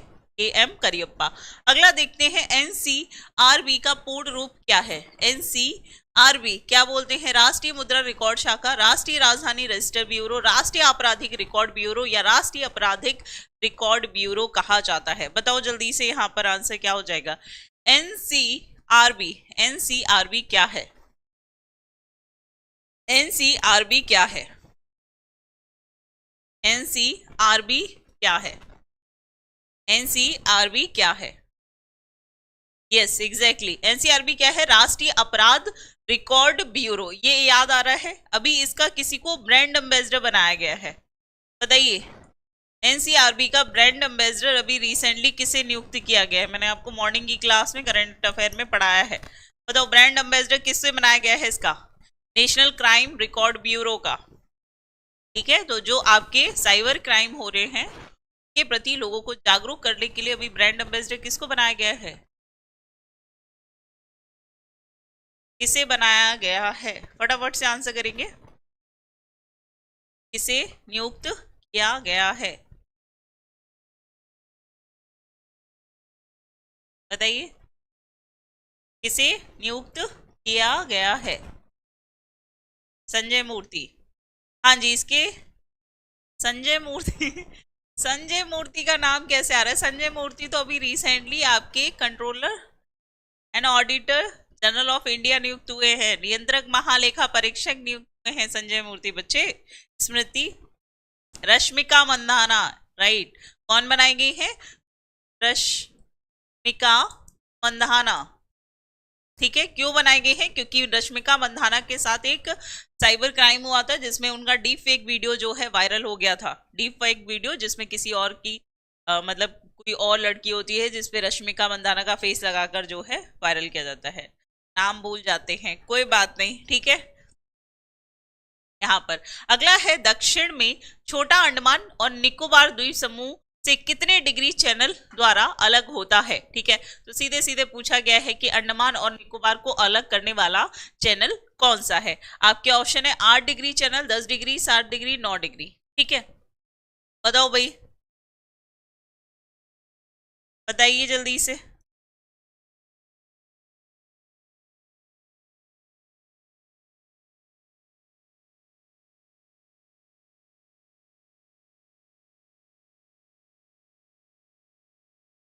बताइए जल्दी से, यहां पर क्या हो जाएगा?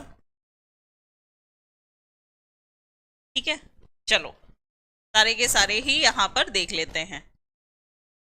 ओके, ठीक, देखो आप देखेंगे एक सवाल पूछा जाता है कि मिनिकॉय लक्षद्वीप का ही सबसे बड़ा द्वीप है।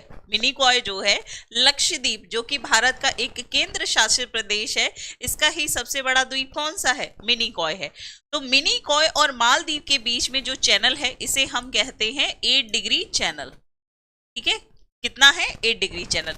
आप जानते हैं कि 8 डिग्री, 9 डिग्री, 10 डिग्री किस बेसिस पे हो रहा है? क्योंकि पृथ्वी इस तरीके से आप देखोगे तो ये है आपका 0 डिग्री। 0 डिग्री से आप ऊपर बढ़ते जाएंगे तो यहाँ पे 1 2 3 4 करके यहाँ पे क्या होंगी? अक्षांश रेखाएं हैं। तो ये जो 8 डिग्री चैनल है ये क्या बताता है कि ये 8 डिग्री अक्षांश रेखा जो है ये मालदीव और मिनिकॉय के बीच से होकर गुजरती है। ठीक है, फिर इसके ऊपर भी एक अक्षांश रेखा होगी, तो इसके ऊपर जो अक्षांश रेखा है ये 9 डिग्री है। ठीक है, और 9 डिग्री अक्षांश रेखा किसके मध्य होकर गुजरती है, या जिसे हम 9 डिग्री चैनल कहते हैं, ये मिनिकॉय और लक्षद्वीप की जो मुख्य भूमि है उसके बीच में होकर गुजरती है। ठीक है, याद रहेगा। तो ये किसके बीच में, लक्षद्वीप और मिनिकॉय। अब इसके ऊपर जाओगे तो 10 डिग्री चैनल मिलेगा, तो 10 डिग्री चैनल जो है ये किसके मध्य मिलेगा आपको, 10 डिग्री चैनल या 10 डिग्री अक्षांश रेखा आपको अंडमान और निकोबार के मध्य मिलेगी। लेकिन यहाँ पे इन्होंने स्पेसिफाई कर दिया है कि यहाँ पर लिटिल अंडमान है और निकोबार है। ठीक है, क्लियर है यहाँ पर?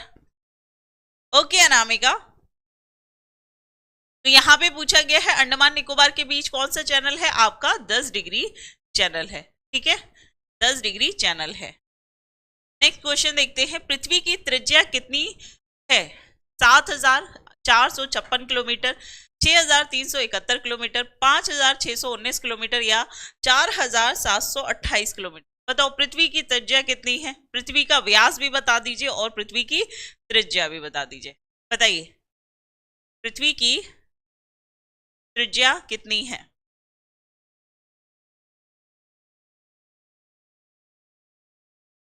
पृथ्वी की त्रिज्या कितनी है, जल्दी से बताइए।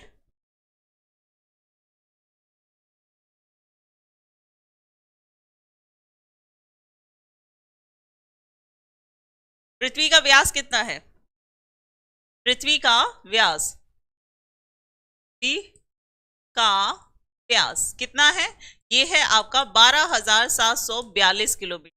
ठीक है, अब इसका आधा कर दो, इसकी त्रिज्या निकल आएगी तो कितना होगा, यस एग्जैक्टली 6,371 किलोमीटर जो है ये क्या है, पृथ्वी की त्रिज्या है। ठीक है, अगला देखते हैं, निम्नलिखित में से कौन सी नदी का उद्गम जो है राजस्थान में होता है, माही नदी, नर्मदा नदी, तापी नदी और बनास नदी। बताइए, सारी नदियों का बताना है कौन सी नदी का उद्गम कहां से होता है। चलिए, यस बच्चे, हाँ प्रिंस, बिल्कुल मैंने डिटेल में आपको सारे के सारे चैनल जो हैं बहुत अच्छे से समझाए थे। बताइए यहाँ पर सभी का आंसर क्या हो जाए, फटाफट से बताइए यहाँ पर सभी का आंसर क्या हो जाएगा। कौन सी नदी का उद्गम जो है राजस्थान में होता है, कौन सी नदी है, फटाफट से बताओ। यस 12,742 किलोमीटर जो है ये इसका बनास नदी। बिल्कुल, बनास नदी जो है ये कहां से निकलती है, अरावली पर्वत से, अरावली पर्वत से निकलती है। और आप देखोगे कि ये पूर्व की तरफ बहती हुई किसमें चली जाती है, चंबल नदी की सहायक नदी है। बनास किसकी, चंबल नदी की सहायक नदी है। ठीक है, याद रखिएगा।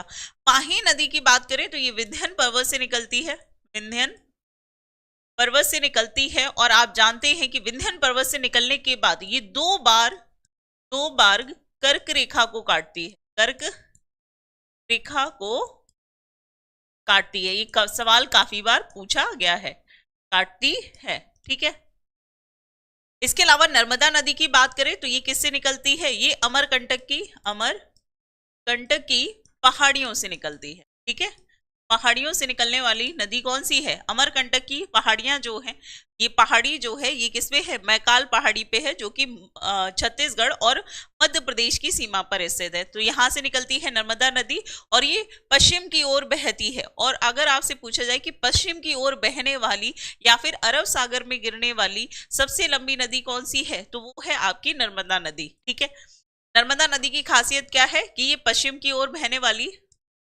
पश्चिम की ओर बहने वाली सबसे लंबी नदी है, से लंबी नदी है। दूसरी चीज क्या है, ये भ्रंश घाटी में बहती है। ठीक है, क्या बना, भ्रंश। ठीक है, ये किस में बहती है, भ्रंश घाटी में बहती है, भ्रंश घाटी में बहती है। तीसरी चीज क्या है कि ये भ्रंश घाटी में बहने के साथ साथ ये एस्चुरी भी बनाती है। ठीक है, किसका निर्माण करती है, नर्मदा नदी एस्चुरी का निर्माण करती है। अरब सागर में गिरने वाली सबसे लंबी नदियों में किसका नाम आता है, नर्मदा नदी का। वहीं तापी की बात करें तो तापी नदी जो है ये किससे निकलती है, सतपुड़ा पहाड़ियों से, सतपुड़ा की पहाड़ियों से। ठीक है, पहाड़ियों से इसका उद्गम होता है। ठीक है, तो ये सारे के सारे नाम जो है यहाँ पर नर्मदा बचाओ मेधा पाटकर के द्वारा। इसके अलावा मानव के सबसे पहले साक्ष्य भी नर्मदा नदी के तट पर ही पाए गए थे। ठीक है, डेल्टा नहीं बनाती है, डेल्टा बनाती है लंबी दूरी की नदियां जो तय करके आती हैं। आगे बढ़ते हैं। महानदी बेसिन का विस्तार किस राज्य में नहीं है? बताओ, कर्नाटक में, झारखंड में, छत्तीसगढ़ या फिर उड़ीसा? कौन से राज्य में महानदी का अपवाह क्षेत्र नहीं है? बताइए जल्दी से। इसका नदी बेसिन का मतलब क्या है? यानी कि उसका अपवाह क्षेत्र नहीं है। कौन सा नहीं आएगा महानदी का? बताइए जल्दी से, यहां पर आंसर क्या हो जाएगा? ऐश्वरी बनाती है, बिल्कुल। अनामिका, भारत, प्रिंस, प्रियंका,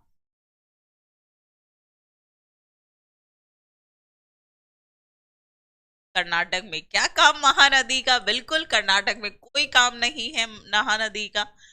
ये यहाँ नहीं है, बल्कि झारखंड, छत्तीसगढ़ और उड़ीसा में। अगला है, निम्नलिखित में से झील को श्रीनगर का आभूषण भी कहा जाता है। श्रीनगर ज्वेल्स के नाम से जाने जाने वाली झील कौन सी है? सोंगो झील है, बेमनाथ झील है, डल झील है या फिर लोकटक झील है? कौन सी झील किस राज्य में स्थित है, ये भी आपको आंसर करना है। फटाफट से बताओ। सबसे पहले बताइए कि सोंगमो झील जो है ये किस राज्य में स्थित है और इसकी क्या विशेषता है। एक एक करके सारी नदियों का, सारी झीलों का डिस्क्रिप्शन देना है।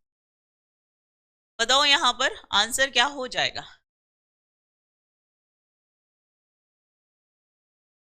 सोगमो झील कहाँ है?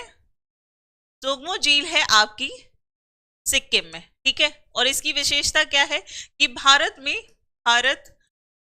सबसे ऊंचाई पर स्थित, सबसे ऊंचाई पर स्थित झील है, ठीक है। स्थित झील है, ठीक है। भारत की सबसे ऊंचाई पर स्थित कौन सी झील है? सोगमो झील है। दूसरी क्या है? बेमनाथ। बेमनाथ कहां पर है? ये केरला में है, ठीक है। इसकी खासियत क्या है कि ये भारत की सबसे लंबी झील है, सबसे लंबी झील है, ठीक है। सबसे लंबी झील कौन सी है? बेमनाथ।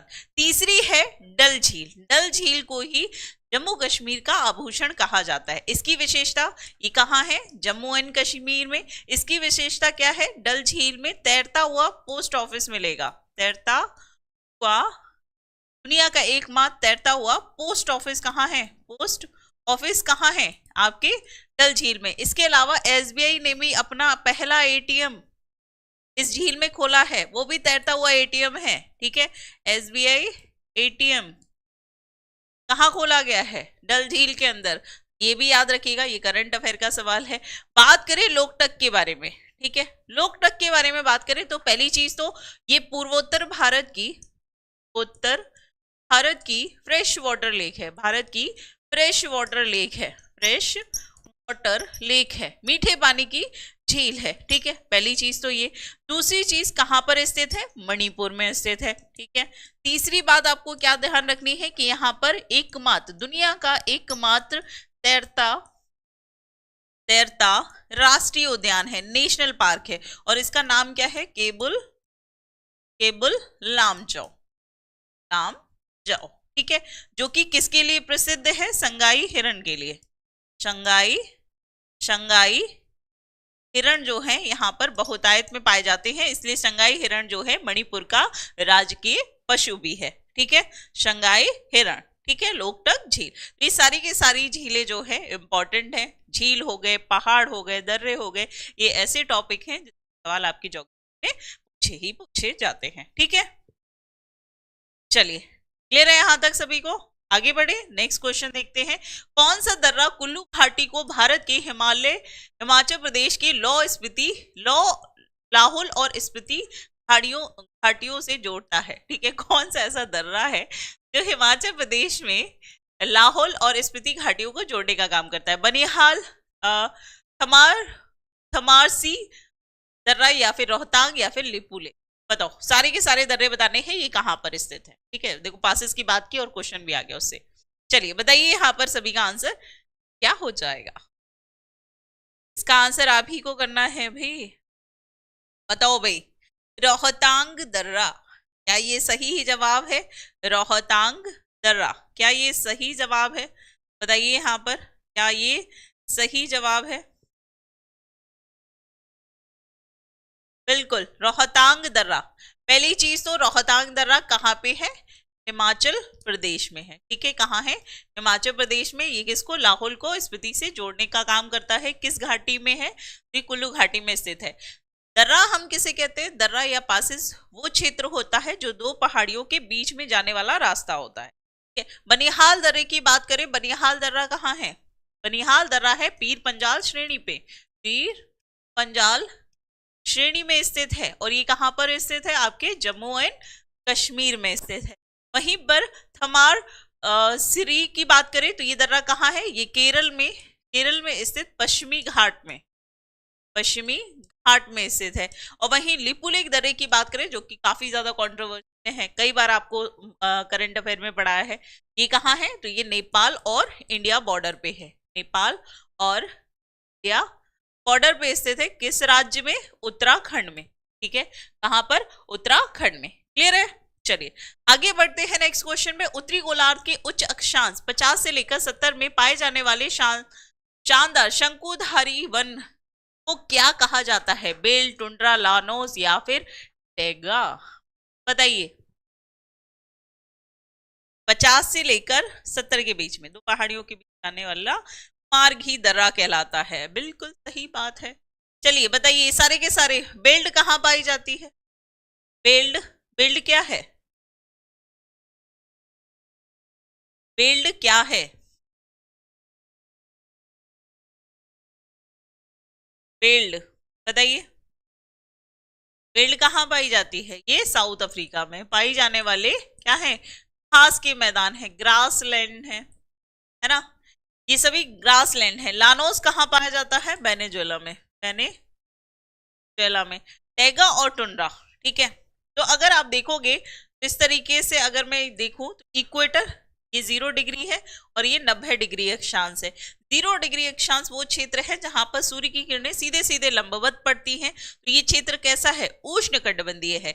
यहाँ पे कैसे होंगे? इस क्षेत्र में इक्वेटर वाले भाग में बहुत अधिक ह्यूमिडिटी होती है, बहुत अधिक वर्षा होती है, जिसकी वजह से यहाँ पर कैसे वन पाए जाते हैं? उष्ण कटिबंधीय सदाबहार वन पाए जाते हैं। ठीक है, गर्म क्षेत्र है, बहुत ज्यादा ह्यूमिडिटी है, यहाँ पे कैसे? घने वन पाए जाएंगे। जैसे जैसे आप उत्तर की तरफ बढ़ोगे तो यहाँ पे फिर शीतोष्ण कटिबंधीय, शीतोष्ण कटिबंधीय, फिर आपके टैगा, और जो आपका अक्षांश 90 डिग्री के अक्षांश के आसपास देखोगे तो यहाँ पे मिलेगा आपको टुंड्रा। ठीक है, कौन सा है? टुंड्रा। तो यहाँ पर आंसर क्या हो जाएगा आप सभी का? बेल्ट दक्षिण अफ्रीका के कुछ, हाँ जी बिल्कुल। ठीक है, तो यहाँ पर आंसर क्या हो जाएगा? यहाँ पे टुंड्रा नहीं होगा। टुंड्रा जो है ये किस वाले क्षेत्र का है? टुंड्रा बिल्कुल ये वाला क्षेत्र है आपका टुंड्रा। ठीक है, ये टुंड्रा है। ये वाला अक्षांश जो है यहाँ पर आप देखोगे तो ये 70 से लेकर या फिर 70-80 से लेकर ऊपर वाले क्षेत्र में आपका टुंड्रा पाया जाएगा।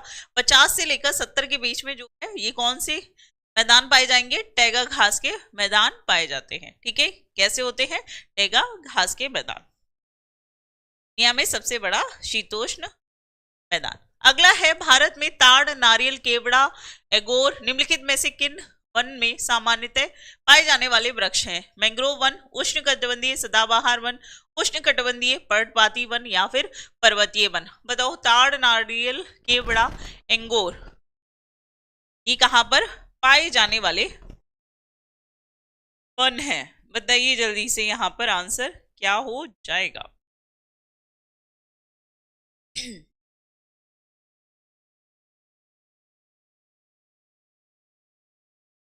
बताओ भाई, यहाँ पर ये किस तरीके के वनों में पाए जाने वाले वृक्ष हैं?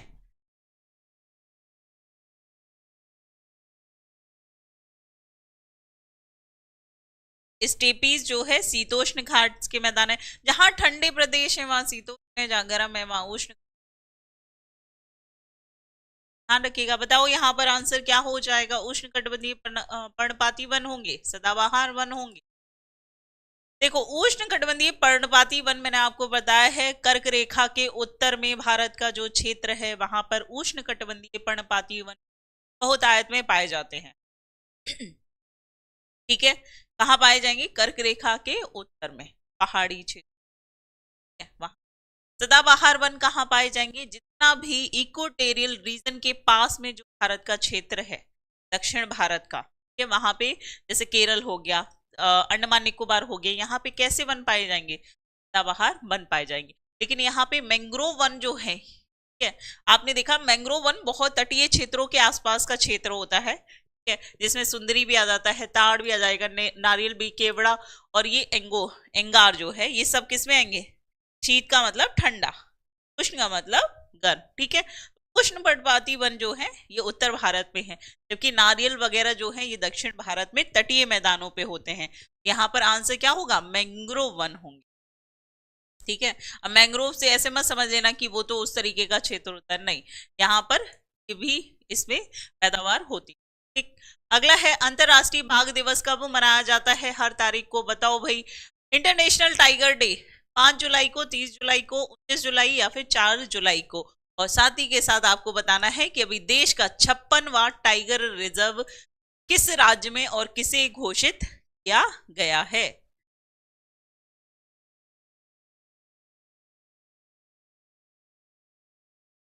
ठीक है, कंफ्यूजन, कोई कंफ्यूजन बताइए।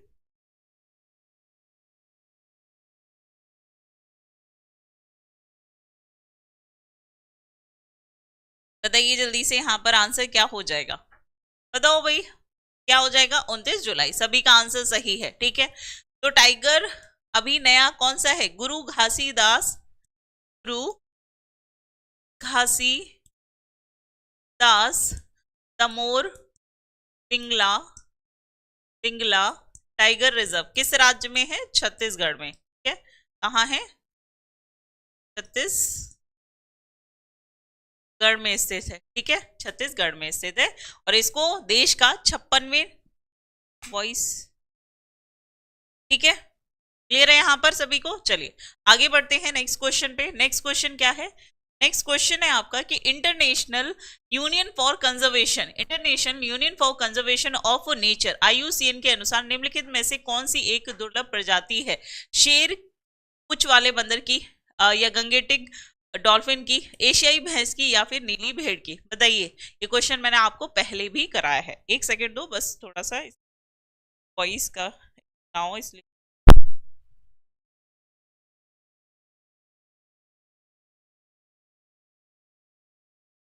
चलिए ठीक है, बताओ भाई जल्दी से।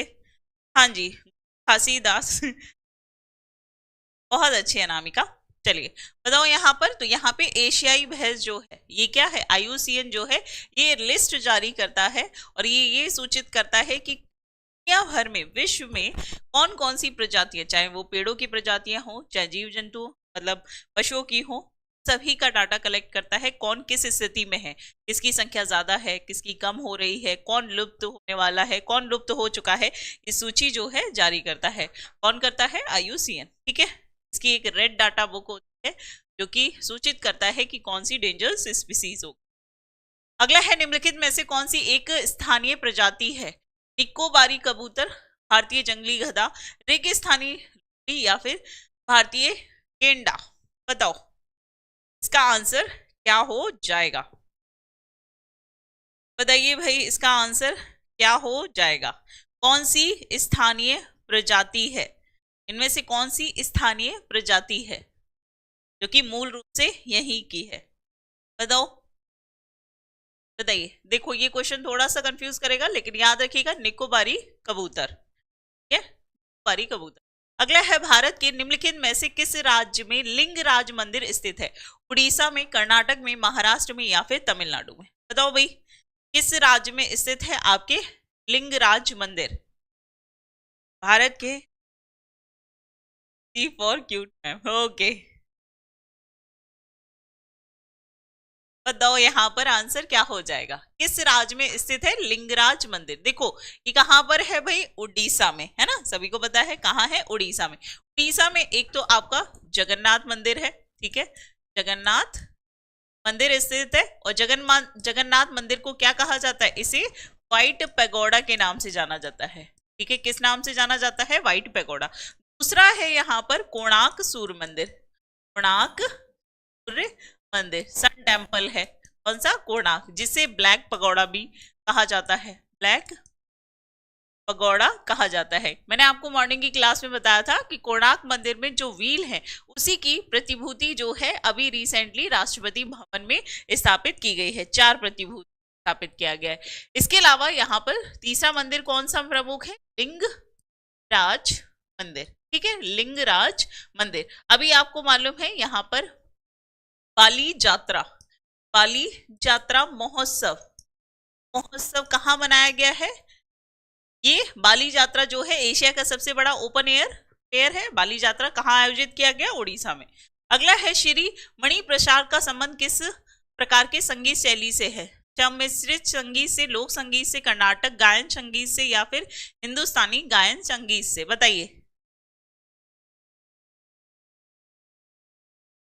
ओके बच्चे, बस कुछ क्वेश्चंस और है ना, जल्दी जल्दी से कंप्लीट करते हैं। बताओ यहाँ पर आंसर क्या हो जाएगा? इनका संबंध किससे है? मणि प्रसाद का संबंध किससे है? बताइए। लग रहा है कि चलो बताओ यहाँ पर आंसर क्या हो जाएगा? बताइए यहाँ पर आंसर क्या हो जाएगा इसका? इनका मणिक प्रसाद जो है ये हिंदुस्तानी गायन संगीत से संबंधित है। अगला है भारतीय नर्तक हैं उदय शंकर जी, इनका संबंध किससे है? भारतीय नृत्य शैली, नृत्य की फ्यूजन शैली, ठीक है, या लोक नृत्य शैली, या नृत्य की अमेरिकी शैली? बताओ उदय शंकर का संबंध किस शैली से है? उदय शंकर का संबंध जो है ये किस शैली से है? किस शैली से है? बताइए जल्दी से। तो भाई यहाँ पर आंसर क्या हो जाएगा? तो ये किससे है? फ्यूजन शैली से है। ठीक है,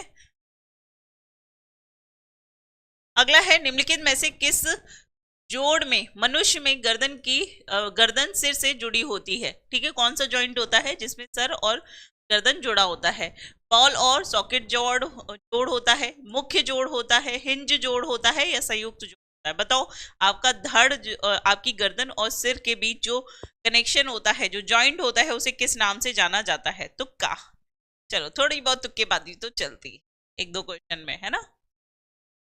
बताइए, ऐसा ना हो कि सारा पेपर ही तुक्के में जा रहा है, फिर वो सक्सेस नहीं होता है। बताओ भाई यहाँ पर आंसर क्या हो जाएगा? गर्दन और सिर के बीच जो जॉइंट होता है उसे किस नाम से जाना जाता है? उसे कहा जाता है मुख्य जोड़ या फिर प्रिंसिपल जॉइंट। ठीक है, प्रिंसिपल जॉइंट, बिल्कुल। अगला है निम्नलिखित में से कौन सा रोग मच्छर के काटने से नहीं होता है? फील पाव, ठीक है, जिसे हम एलिफेंट गैसेस भी कहते हैं, डेंगू, मलेरिया, या फिर हेपेटाइटिस? बताओ इनमें से कौन सा ऐसा रोग है जो कि मच्छर के काटने से नहीं होता है? ठीक है, मच्छर के काटने से नहीं होता है। कौन सा नहीं होगा? जल्दी से बताइए यहाँ पर कौन सा रोग जो है मच्छर के काटने से नहीं होता है? तो हेपेटाइटिस नहीं होता है। हेपेटाइटिस किससे संबंधित है?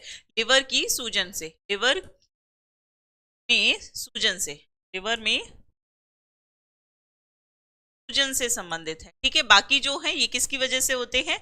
मच्छर के काटने से होते हैं। अगला है चिकनगुनिया किस प्रकार के मच्छर के काटने के कारण होने वाला संक्रमण है? क्यूलेक्स है, या मेंसोनिया है, एडीज है, या फिर एनाफ्लीज है?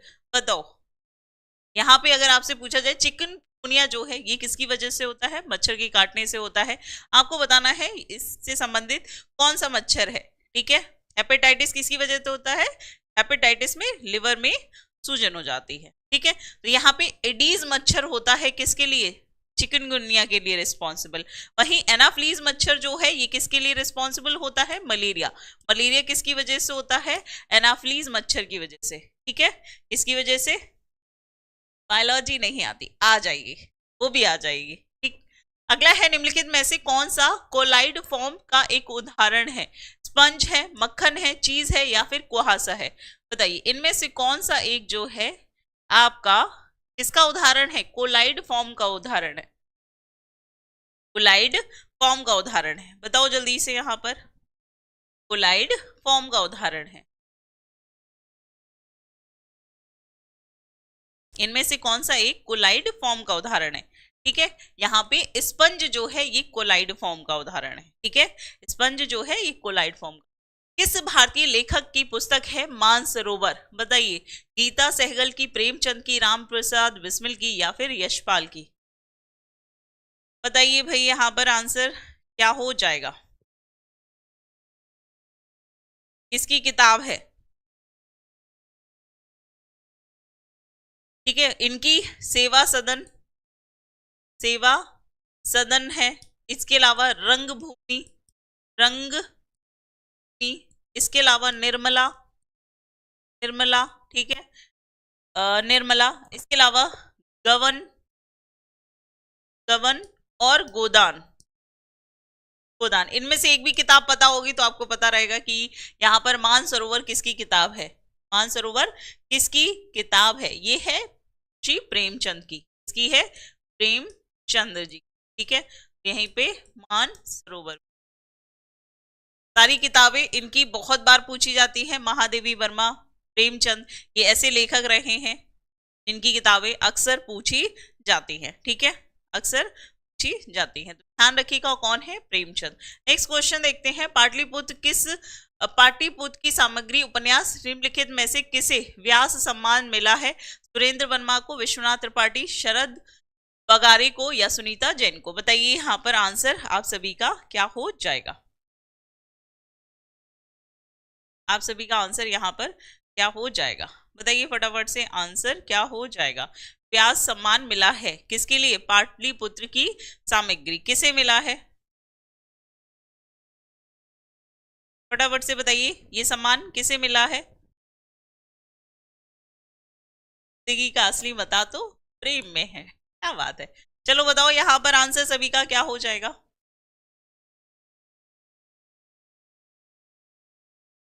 कौन है आपके? शरद पगारे। ठीक है, शरद पगारे। अगला है, भारतीय संविधान का निम्नलिखित में से कौन सा अनुच्छेद उच्च न्यायालय की रिट से संबंधित है? आर्टिकल 32, आर्टिकल 126, आर्टिकल 76, या फिर आर्टिकल 226? ओके, चलिए बताइए यहाँ पर आंसर क्या हो जाएगा। देखो, बात हो रही है रिट की। रिट जो है ये 5 प्रकार की है। ठीक है, कौन कौन सी है? पहली है बंदी प्रत्यक्षीकरण, दूसरी है परमादेश, तीसरी है अधिकार प्रेक्षा, चौथी है प्रतिषेध, और पांचवी है उत्प्रेषण। ये 5 रिटें संविधान में वर्णित की गई हैं, जिसके तहत आप जो है याचिका दायर कर सकते हैं। अब ये याचिका अगर सुप्रीम कोर्ट के तहत हो रही है तो ये आर्टिकल 226 के तहत होगी, और यही याचिका अगर आप दायर करेंगे सुप्रीम कोर्ट में तो ये किसके तहत होगी? आर्टिकल 32 के तहत। तो यहाँ पे क्योंकि हाई कोर्ट की बात की गई है तो ये 226 के तहत जारी की जाती है। बंदी प्रत्यक्षीकरण, परमादेश, अधिकार प्रेक्षा, उत्प्रेषण और प्रतिषेध। ठीक है, 5 रिट जो है इसमें वर्णित की गई हैं। याद रखिएगा, 5 रिट के बारे में पूछा जाता है। अगला है, निम्नलिखित में से कौन सा भारतीय संविधान की 7वीं अनुसूची संघ सूची के अंतर्गत आता है? लोक सेवा, लोक स्वास्थ्य और स्वच्छता, या फिर लोक व्यवस्था, अस्पताल, औषधालय, या फिर वाट माप के मानक संस्थापित करना? बताइए किसके अंतर्गत आएगा? चलिए फटाफट से बताएंगे यहाँ पर इसका सही आंसर क्या हो जाएगा। अच्छी क्वेश्चन बचे हैं, जल्दी से कंप्लीट करते हैं। यहाँ पे बताइए क्या आंसर क्या हो जाएगा। यहाँ पे देखो, 7वीं अनुसूची में किसके बारे में अनुसूचियां? संवर्ती सूची, संघ सूची, मतलब संघ सूची का मतलब केंद्र सूची, राज्य सूची और संवर्ती सूची। इसका आंसर क्या होगा? ठीक है, यहाँ पे इसका आंसर क्या हो जाएगा? फटाफट से बताइए।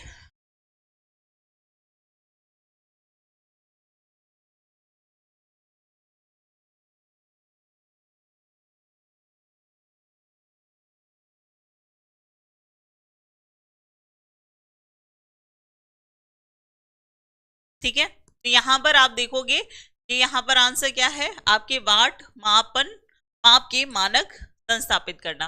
निम्नलिखित में से क्या भारतीय संविधान के भाग 9 के अंतर्गत आता है? बताओ, भाग 9 में संविधान के भाग 9 में किसका वर्णन किया है? संघ और राज्यों के बीच संबंध का, या अनुसूचित जाति और जनजाति क्षेत्र का, पंचायत का, या फिर वित्त संपत्ति संविदाएं और वाद का? फटाफट से बताइए। चलिए, ये आप लोग कैसे करोगे? सही है, एक जाग रहा है एक सो रहा है।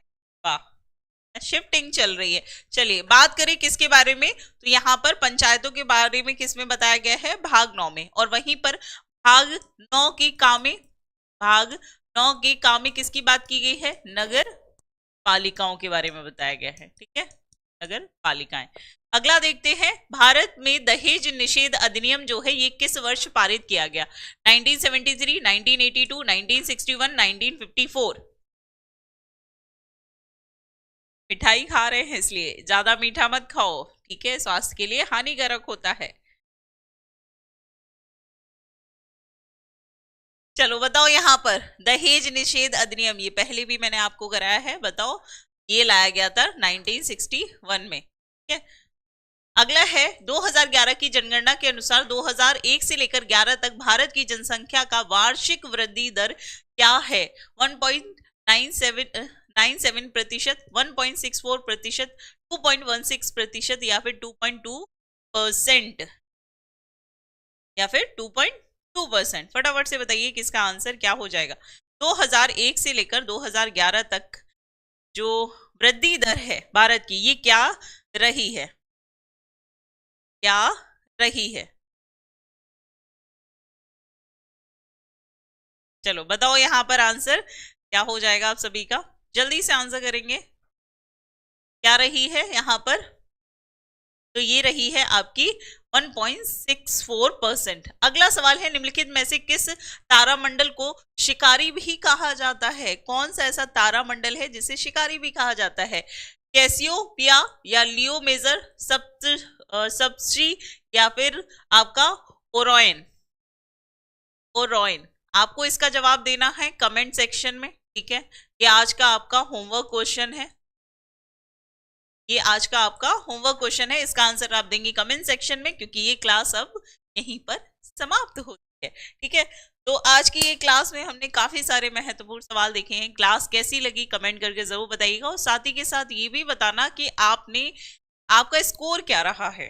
ठीक है, हमने यहाँ पे टोटल 50 क्वेश्चंस किए हैं, इन 50 क्वेश्चंस में आपके कितने क्वेश्चन सही रहे हैं जरूर बताइएगा। और इसी तरीके के टेस्ट जो हैं, अभी इसका लेवल हम बिल्कुल बेसिक से लेके चल रहे हैं, जैसे जैसे हम आगे बढ़ेंगे क्वेश्चंस का लेवल भी अप होता जाएगा, है ना। तो इसलिए जरूरी है कि आप अपना स्कोर भी चेक करते चलिएगा, जिससे कि पता रहे कि कितनी तैयारी आपकी हो रही है। ओके, कमेंट सेक्शन में आंसर जरूर करिएगा। बाकी कल सुबह मिलती हूँ करंट अफेयर की क्लास में, तब तक ऐसे ही हंसते मुस्कुराते रहिए, ख्याल रखिए अपना। Thank you so much, take care, bye bye, जय हिंद, जय भारत।